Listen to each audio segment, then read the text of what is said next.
If you will, please like, comment, and subscribe to the channel. Uh, I do have this movie review for you, and the movie I'm going to be reviewing is this new Tyler Perry movie. Okay, what's the title? Tyler Perry's Joe's College Road Trip. Yeah, so this is the new Tyler Perry flick released on Netflix. Again, Tyler Perry's Joe's College Road Trip. Of course, stars Tyler Perry. He plays multiple roles. He plays his character Brian, Medea, and he plays who's barely in the movie. Medea is barely in this, but he also plays her husband, Joe, and so this is basically about him taking his nephew, uh, played by Jermaine Harris, is that kid's name, I believe. So they go on this. Basically, he's going to. He's taking his son to college or whatever, and and what he notices is he hangs out with like a lot of white friends, and that basically he wants to go to this white centric college essentially versus going to Morehouse, which is HBCU, a black college, basically a historical black college. And this may have something to do as we go through the movie. Uh, we realize this may have something to do with the way Brian has brought up his son. He brought him up to he brought him up basically him being, I guess, being ignorant of his black history, not knowing his black history.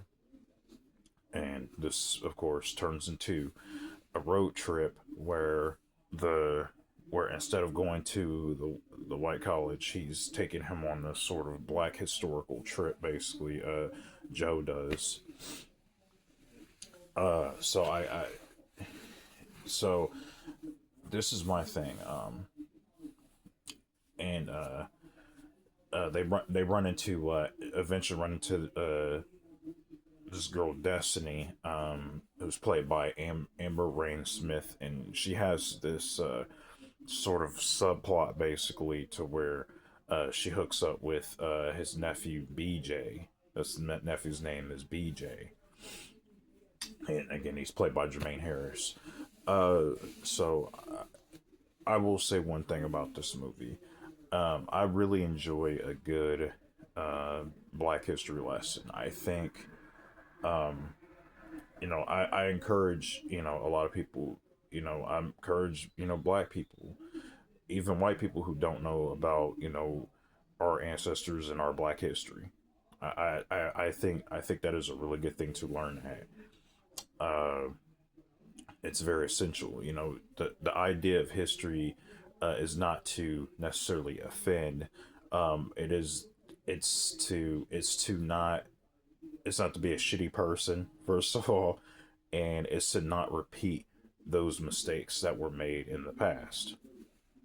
Having said that, um, I admire I admire Tyler Perry for what he was trying to do with this, because a lot of this does talk about Black history, right? It does, and how how this kid, who completely grew up ignorant about his Black history, because his father kind of taught him, so again it's like it's kind of his fault in a way that he didn't know his Black history. My problem with this movie is it's Tyler Perry. It's Tyler Perry and his piss poor execution, and it bothers me because again, I really admire what he was doing. I just don't think he is a competent writer, and I just don't think he's a competent director. I feel like a broken record every time I review a Tyler Perry film. It's the same issues. The writing is awful. The dialogue is awful. So the Black History bits, while it is a good teaching lesson, my problem with it is it felt way too heavy handed. It felt like it felt like he was trying to beat you over the head constantly with the message, and I just I can't I don't like that. Again, like I said, I admire what he's talking about, because what he's talking about is a teachable moment. But my issue again is just his writing is so terrible. He stretches scenes out very long, and I caught this early on. This is like the opening scene. The opening scene of this movie just took forever for him to get through. Like literally, I counted maybe almost like the scene. One of the scenes ran. It's a scene where Tyler Perry is in the kitchen, Medea's in the kitchen cooking, Joe's sitting in the armchair, and they're just talking for like a good 5, 6 minutes.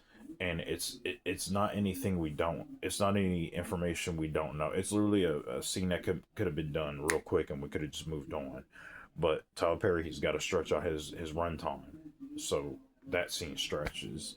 Um, there's there's a really garbage car chase scene in this movie.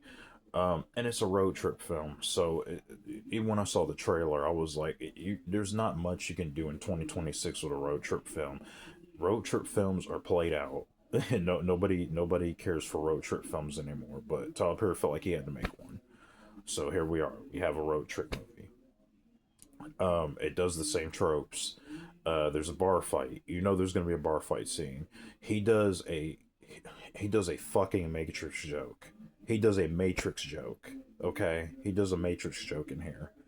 It is a literal Matrix joke, and it's an old one. Like it's like nobody spoofs the Matrix anymore. Okay, like that was a hot topic back when the Matrix came out. Okay, and that was in '99. That was late '90s, early 2000s. Nobody makes fun of the Matrix anymore, and he did a Matrix joke in here.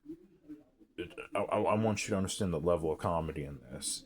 A Matrix joke. Uh, and so and I just rolled my eyes. I was like, dude, are we really doing this? Like, come on, man. He just like it's just like he doesn't understand what jokes are relevant and what jokes aren't relevant anymore. Uh, and just what was I gonna say too? Oh yeah, and Tyler Perry, man, this dude has strayed so far from church. It's not even real, And I don't judge. If you don't want to do church movies anymore, I get it. I understand. But he kind of came to this industry as a this Christian or religious church guy, and then suddenly now he's doing like it's people dropping f bombs left or right in this movie. I swear, Joe says motherfucker like 4 times. He says motherfucker 4 times in one sentence. 4 times. I counted one of his sentences. He said he dropped the MF like 4 times in one sentence. Um, he drops a bunch of N bombs in here. I was just like, yo, like literally, it's somebody like they go to a hoe house. I don't know why. I guess the whole running joke that Joe used to be a pimp back in the day, not a very funny joke. And then for him to go to like an entire hoe house, that was weird to me. And then that's where that subplot comes in with Destiny, and that didn't make any sense. Just it comes out of nowhere. Um, and it's just an excuse to give BJ the nephew character or the grandson character uh, uh a love interest, and it comes out of nowhere. Um, well, so I was gonna say something else too.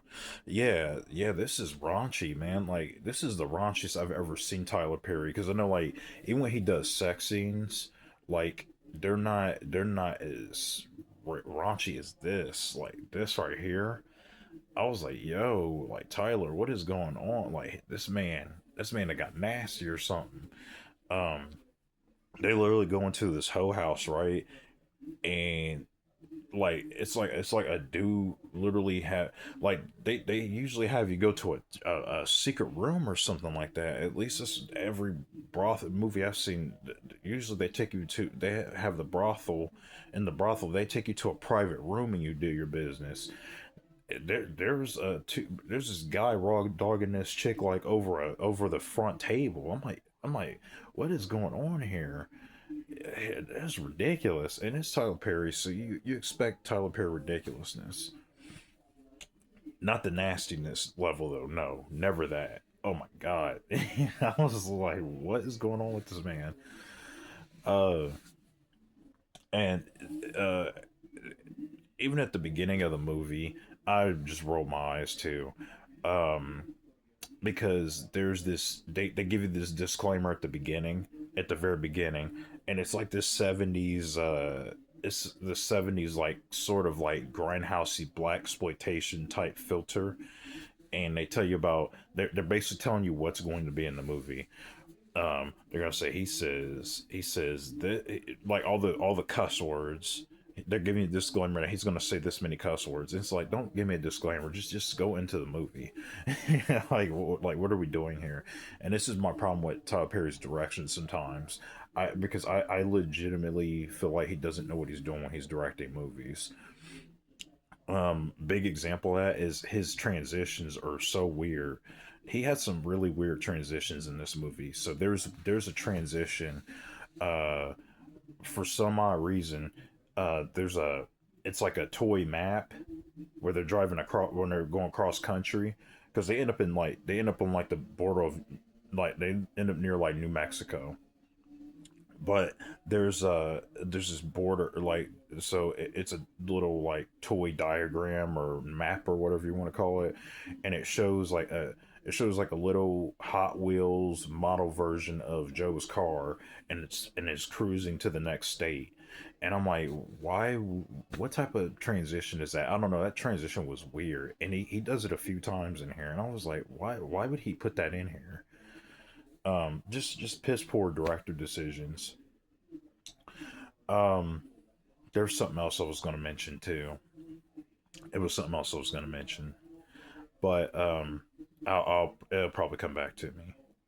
Uh, yeah. Oh, okay. That's what I was going to say. I just find it super weird that Tyler Perry's been making movies for damn near 30 years, and he still hasn't improved. Like he hasn't gotten any better. It's like he's not even trying anymore.